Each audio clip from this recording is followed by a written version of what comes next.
Welcome to Mikata, the fastest, smartest, easiest, and most cost-effective B2B e-commerce platform available today. We're now going to walk you through the sign-up process and the initial catalog upload process, and all of the other information you are going to need to get up and running quickly and easily with Mikata. Enjoy. After a quick sign-up process, you will arrive at this initial landing page. It's this page that will allow you to upload your CSV of your catalog to Mikata using a sample template. Alternatively, you can go to Add, Edit, Catalog and upload products one by one manually, but most merchants will choose the CSV upload option. As part of the CSV upload process, the Mikata interface will allow you to map specific fields from your product data to the matching fields in Mikata through a simple field mapping exercise. If the field names you use match exactly with the Mikata field names, they will be matched automatically. Once the field mapping exercise is complete and you choose Upload, Mikata will import all of the various different product information you have available, including images. Uploading catalog data is fast and easy with Mikata. As soon as the upload completes, you will see your catalog fully listed in the catalog management interface in Mikata. Once you're in the main catalog interface, if you click on any one of the product line items, you will see all of the associated product information shown in a handy display panel on the right side of the screen. You can also interact with this product information panel, including playing any videos that you have uploaded as part of the catalog upload process. The next step after getting your product catalog uploaded is going into the Price Lists tab on the left-hand side of the admin control panel. This Price Lists tab will allow you to create unique price lists for individual B2B customers or groups of customers, however you wish. It will also start out with a base price list, which is pulled from the initial catalog upload if you uploaded prices with that catalog. When you want to create a new price list, simply click on the Create button on the top right-hand side of the screen on the Price Lists tab. It's exceptionally easy to create new price lists within Mikata, and here we're creating a distributor price list with a 20% discount on all of our base prices. Once you have created the various different price lists and pricing tiers that you want to create, we can then later use these price lists and associate them with customers or customer groups. Within an individual price list, you also have the ability to unlink individual products from that specific price or discount mechanism associated with that price list. And that means that for an individual product, you can override the standard discount that you've applied to that price list and set any specific price that you like for a specific SKU within that price list. But remember, as soon as you've unlinked a product from a specific price list, any changes to the base price list that are made after this point will have no impact on that specific product in the associated price list, which means that if on a secondary price list you have a 20% discount for any unlinked products, when the base price changes, that product's price will no longer be updated automatically in line with the base price list change. In that sense, any unlinked products will have to be maintained independently and uniquely in their own price lists. When you unlink a product, you can also update its MOQ and its incremental quantity as well as its price. But again, for any of these products that have been unlinked, that MOQ and incremental purchase quantity will need to continue to be maintained independently once you've unlinked. Any product that has been unlinked in any price list will immediately be visible via the unlink icon on the right-hand side of that price list. You will also be able to see how many unlinked products you have in any given price list on the top left-hand side of the screen on that price list. Now we are ready to go to the Customers tab in the admin screen so that we can start creating customers and associating price lists with those customers. Once you're in the Customers tab and you are ready to start creating customers, simply click the New Customer button on the top right-hand side of the screen and the Create Customer dialog box will open. Once you have entered all of the customer information in the dialog box and saved them, you can then associate a catalog/price list with that customer by clicking on that tab underneath that customer in the customer listing screen. If you want the customer to be able to see the price that they get in comparison with the base price catalog, then simply tick the tick box next to the compare to base price option in the dialog box. You are also able to choose which categories of products that you want the customer to be able to see and access from this same dialog box.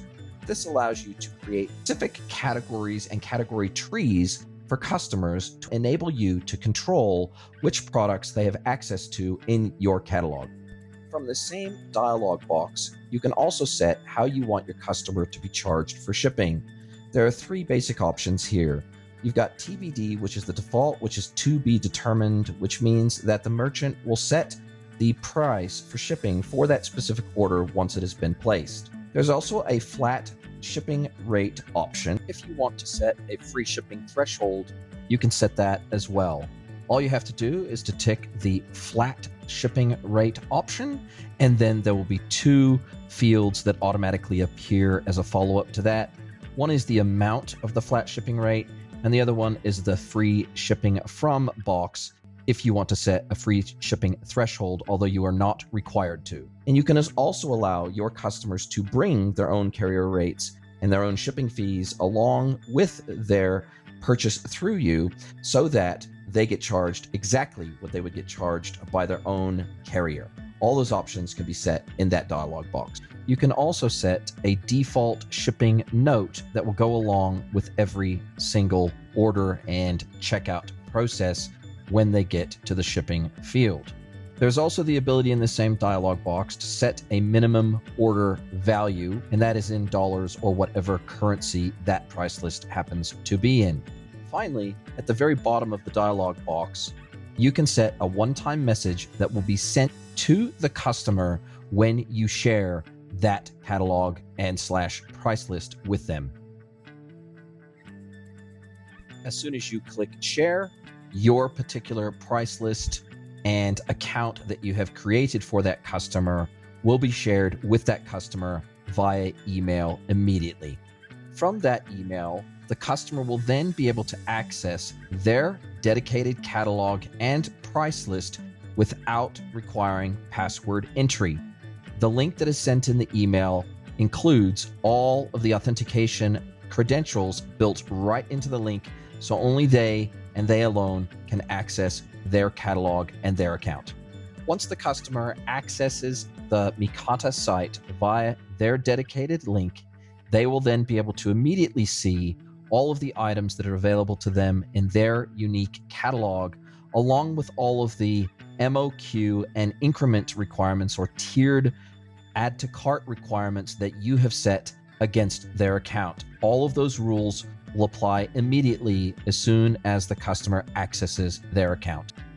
As the customer starts to add items to their cart, they will see all of the items that are in their cart at that time in the panel on the right-hand side of the page. And as they navigate across the catalog, they're able to click on catalog items within the catalog table, and they will be able to see more information about that product in the right-hand side panel, just as you can as the site administrator. If they want to exit out of the information panel for that specific item, they're able to do so at the bottom of that panel. Alternatively, they can click on the cart icon at the top right-hand side of the panel, and then it will return them back to the list of cart items currently in their cart at that time. Once the customer has added all the items to the cart that they want to add, they can then click Continue to Checkout in that same panel underneath the cart on the right-hand side of the page, and they will be immediately taken to the checkout page. The checkout page offers a standard multi-step single-page checkout. So when the customer clicks on their billing details, they are able to add their country, their region, first name, last name, company name, and all of the other details required to get the order to the customer where and when they want it. By default, the shipping details will match the billing details, although those can also be edited separately if the customer wishes. In the shipping method section of the page, the customer will have available to them all of the options that we have set earlier on their customer account. In the final section of the page, for additional details, there's the option for the customer to set a don't ship before date, a don't ship after date, for them to enter a PO number, and for them to enter in order comments as required for that order. Once the customer clicks place order, then they will see the order success page, which will say thank you for their order. It will give them their order ID number, and it will give them the option to return back to their orders or to place another order. If they choose to go back to their orders, it will take them back to their order table/order history, and they will be able to click on each individual order in the list of orders. And in the right-hand panel, they will see all of the information about the corresponding order that they have. And as is commonly required in B2B transactions, the customer is able to access a pro forma invoice directly from the order information panel on the right-hand side of the screen. They are also able to download a copy of the pro forma invoice directly from the pro forma invoice pop-up screen. The customer is also able to create new orders from the order history screen. All they have to do is to click the View Catalog and Order button at the top left-hand side of the page.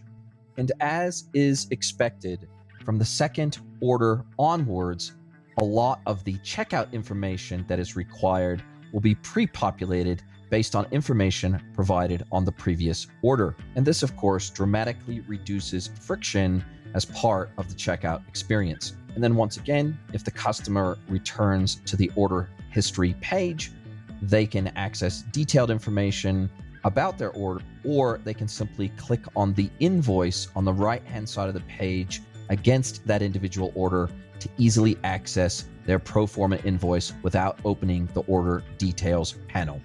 Now, when we return back to the merchant control panel backend portion of Mikata, for that customer, we can see the most recent time that they have accessed the site.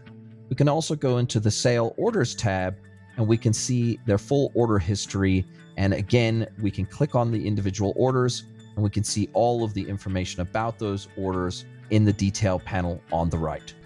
We can also trigger off the collection of payment against that order, particularly in the B2B world, where it's very common for an order to be paid for by wire transfer as a manual payment type. As the merchant and as the store administrator, we also have the ability to view the customer's pro forma we have the opportunity to download it, and we also have the opportunity to resend it to the customer via email from the pro forma invoice pop-up box. Mikata also features an out-of-the-box public page function, which allows merchants to share their website with non-customers, meaning that the customer is able to view the catalog, and they are also able to sign up for a new account directly with this public store page. There are a few important display options as part of the configuration of this public page. Merchants can choose to show the catalog or not. They can choose to show categories or not, and they can choose to show all categories or selective categories. They can also show the base price list for the catalog of products if they so desire, and there's an automatically generated QR code that merchants can use for potential customers to access at things like trade shows, kiosks, and the like. The merchant also has the ability to preview what this public page will look like directly from the settings panel. Prospective customers can now interact with the catalog within the limitations that the merchant has set, and they are also able to register and create a new account via this public page, providing a valuable source of leads for the merchant. Once the customer has registered on the front end, the customer will be notified on successful registration that the store owner will come back to them after reviewing their registration. For the administrator, when they go back into the back end, they will see a green dot next to the Customers tab on the left-hand side of the control panel, and this will notify them that they have a new potential customer that they need to review and authorize. From this point, the merchant can either approve or dismiss the customer request. Thank you for watching this short Mikata demo. We hope you'll sign up for Mikata, try it out for yourself, and see the breadth and depth of features that it has specifically tailored for B2B merchants just like you.